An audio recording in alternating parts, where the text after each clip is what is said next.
और चलिए अब आगे बढ़ते हुए बात करते हैं महाकुंभ 2025 पर। जी हां, प्रयागराज महाकुंभ की भव्य शुरुआत हो चुकी है। महाकुंभ का पहला अमृत स्नान 14 जनवरी यानी कि आज हो रहा है। महाकुंभ का पहला अमृत स्नान आज सुबह 6:15 से शुरू हुआ।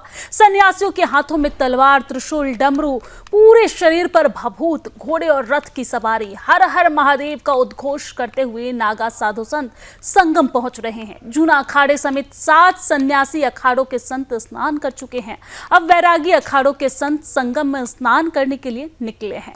स्नान के लिए सभी 13 अखाड़ों को अलग अलग 30 से 40 मिनट का समय दिया गया है। आपको ये जानकारी दे दें कि संगम जाने वाले सभी रास्ते में 8 से 10 किलोमीटर तक श्रद्धालुओं का रेला है, यानी कि श्रद्धालुओं की भीड़ देखने को मिल रही है। दोपहर 1 बजे तक 1,60,00,000 श्रद्धालु संगम में स्नान कर चुके हैं। 144 सालों के बाद लग रहे इस महाकुंभ में देश विदेश से करोड़ों की संख्या में श्रद्धालु प्रयागराज पहुंच रहे हैं। महाकुंभ में स्नान करने से पाप से मुक्ति और पुण्य की प्राप्ति भक्तों को होती है और यही वजह है कि आज महाकुंभ में स्नान करने के लिए करोड़ों की संख्या में भक्त पहुंच रहे हैं और वहां पर भक्तों की जो भीड़ है वो देखने को मिल रही है।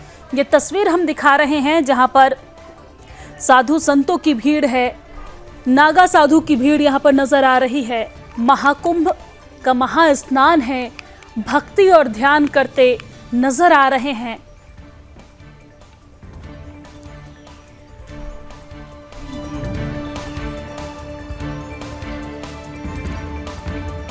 दरअसल 4 स्थानों पर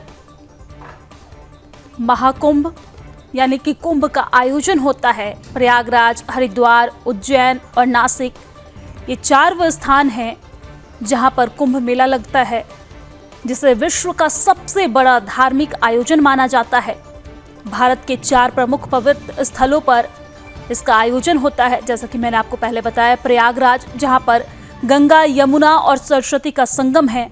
अगर हरिद्वार की बात करें तो हरिद्वार में गंगा नदी के तट पर इसका आयोजन होता है। उज्जैन में क्षिप्रा नदी के तट पर इसका आयोजन होता है और नासिक में गोदावरी नदी के तट पर इसका आयोजन होता है। ये देखिए, ग्राफिक्स के माध्यम से हम आपको समझा रहे हैं कि कुंभ मेले का आयोजन कहाँ कहाँ पर होता है। तो 4 स्थान, जैसा कि मैंने आपको पहले ही बताया, प्रयागराज, साथ ही साथ उज्जैन, नासिक और हरिद्वार। और इसी के साथ अब ये ग्राफिक्स के माध्यम से समझिए, कुंभ 12 साल में एक बार 4 जगहों पर यानी कि हरिद्वार, प्रयागराज, नासिक और उज्जैन में कुंभ का आयोजन होता है। अर्ध कुंभ किसे कहते हैं, जो हर से 6 साल पर आता है। दोनों जगहों पर हर 6 साल पर अर्ध कुंभ का आयोजन किया जाता है, लेकिन पूर्ण कुंभ सिर्फ प्रयागराज में हर 12 वर्ष में एक बार होता है। महाकुंभ एक दुर्लभ आयोजन है जो 12 पूर्ण कुंभ के बाद यानी कि कुल 144 साल के बाद यह महाकुंभ का आयोजन होता है। महाकुंभ का पहला स्नान यानी कि अमृत स्नान आज सुबह 6:15 से शुरू हो चुका है। सन्यासियों के हाथों में तलवार, त्रिशूल और डमरू की तस्वीरें आपने देखी होगी और आपने देखा होगा कि पूरे शरीर पर किस तरीके से भभूत लगाए घोड़े और रथ की सवारी की और साथ ही साथ नागा साधुओं को भी यहाँ पर आपने देखा होगा कि हर हर महादेव के उद्घोष के साथ नागा साधु संगम पहुंच रहे हैं और जूना अखाड़े समेत 7 सन्यासी अखाड़ों के संत स्नान के लिए स्नान जो है वो कर चुके हैं। लेकिन अब वैरागी अखाड़ों के संत संगम में स्नान करने के लिए निकले हैं। तो भव्य और दिव्य तस्वीरें देखने को मिल रही है। जहां तक नजर जाए वहां तक आप देख सकते हैं कि किस तरीके से साधु संतों की भीड़ यहां पर देखने को मिल रही है। कुंभ क्या है तो आपको समझा दें कि विश्व का सबसे बड़ा धार्मिक आयोजन जो किया जाता है वो कुंभ का होता है। भारत के 4 प्रमुख पवित्र स्थलों पर आयोजन होता है। विश्व का सबसे बड़ा धार्मिक आयोजन है कुंभ।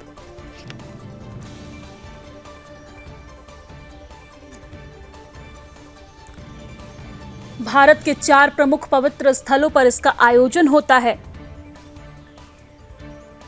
प्रयागराज, हरिद्वार, नासिक और उज्जैन में इसका आयोजन होता है।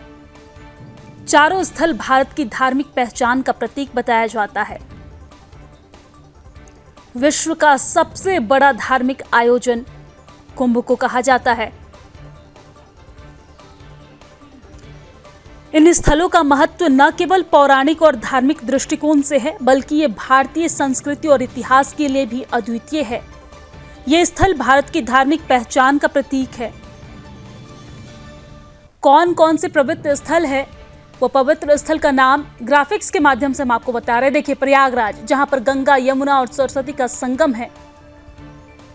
द्वितीय स्थल का नाम है हरिद्वार, जहां पर गंगा नदी के तट पर कुंभ का आयोजन होता है। वही तीसरे स्थल का नाम है उज्जैन, क्षिप्रा नदी के तट पर कुंभ का आयोजन होता है। और चौथा स्थल नासिक, गोदावरी नदी के तट पर कुंभ का आयोजन यहां पर होता है। तो ये 4 पवित्र स्थल का अलग अलग महत्व है। इन स्थलों का महत्व न केवल पौराणिक और धार्मिक दृष्टिकोण से है, बल्कि ये भारतीय संस्कृति और इतिहास के लिए भी अद्वितीय है। ये स्थल भारत की धार्मिक पहचान का प्रतीक है। अब चलिए आपको धार्मिक महत्व बताते हैं। प्रयागराज, जहां पर गंगा, यमुना और सरस्वती का संगम है, पौराणिकता के हिसाब से ये त्रिवेणी संगम वो स्थान है जहां पर ब्रह्मा जी ने सृष्टि की रचना के लिए प्रथम यज्ञ किया था। ये मोक्षदायिनी भूमि कहलाती है। तो पौराणिकता के माध्यम से ये महत्व है। अगर धार्मिकता की बात करें तो त्रिवेणी संगम पर स्नान करने से पापों का नाश होता है।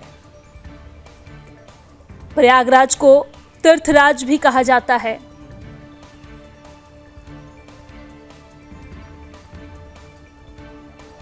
अब सांस्कृतिक योगदान क्या है वो भी आपको बताते हैं ग्राफिक्स के माध्यम से।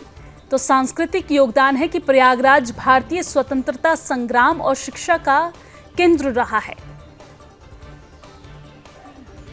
अब हरिद्वार के महत्व के बारे में आपको बताते हैं। गंगा का प्रवेश स्थान है। पौराणिकता के अनुसार गंगा के मैदानी क्षेत्र में प्रवेश का यह स्थल हरि का द्वार है।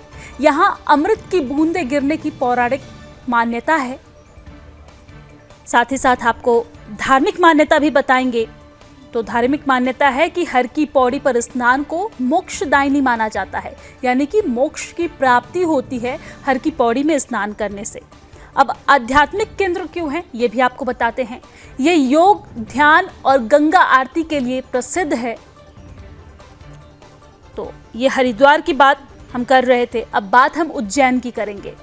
तो महाकालेश्वर की नगरी है उज्जैन।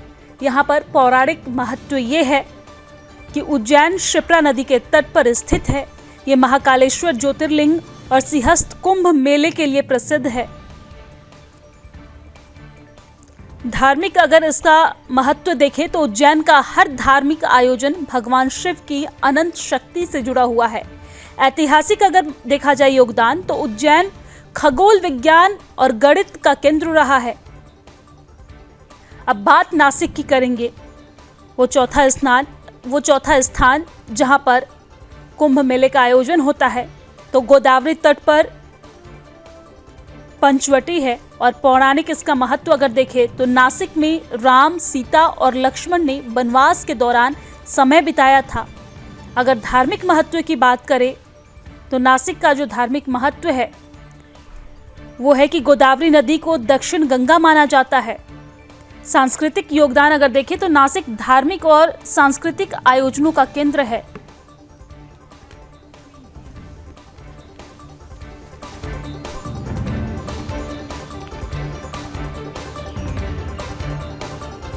तो ये वो 4 स्थान हैं जो ग्राफिक्स के माध्यम से हम आपको दिखा रहे थे।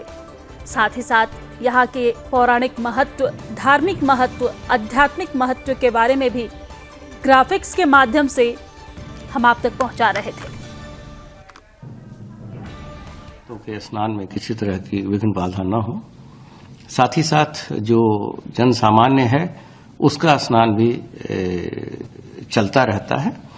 और 12 बजे तक लगभग 1,60,00,000 लोगों के द्वारा स्नान किया जाना संभावित है। बीती रात लगभग 12 बजे से ही सभी जो प्रयागराज की तरफ आने वाले सभी सड़कें थीं उस पर काफी भीड़ भाड़ थी। सभी संबंधित एसपी के द्वारा वहां खुद इन चीज़ों को मॉनिटर किया गया था। ये इंश्योर किया गया था, सुनिश्चित कराया गया था कि किसी भी श्रद्धालु को किसी तरह का कोई कष्ट न हो। हमारी जो पुलिस रिस्पांस व्हीकल हैं, हमारे जो एम्बुलेंसेज हैं, हमने क्रेन्स की भी व्यवस्था कर रखी थी ताकि अगर किसी तरह की कोई आकस्मिक स्थिति हो या ट्रैफिक में कोई व्यवधान आए तो हम उसको तत्काल अटेंड करें। और आज स्नान के बाद से जो अन्य रमणीक स्थल हैं, धार्मिक स्थल हैं, जैसे अयोध्या जी, वाराणसी, चित्रकूट धाम तथा मां विंध्याचल का मंदिर है विंध्यवासिनी धाम में, वहां लोग जाने की पूरी संभावना है, तो उसकी तैयारियां भी कर ली गई हैं।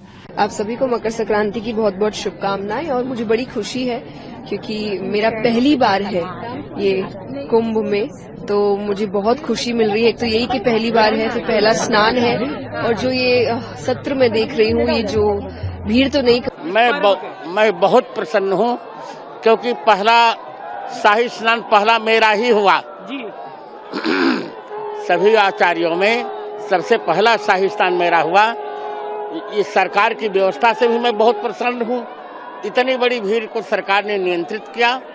बहुत साधुवाद की पात्र है सरकार।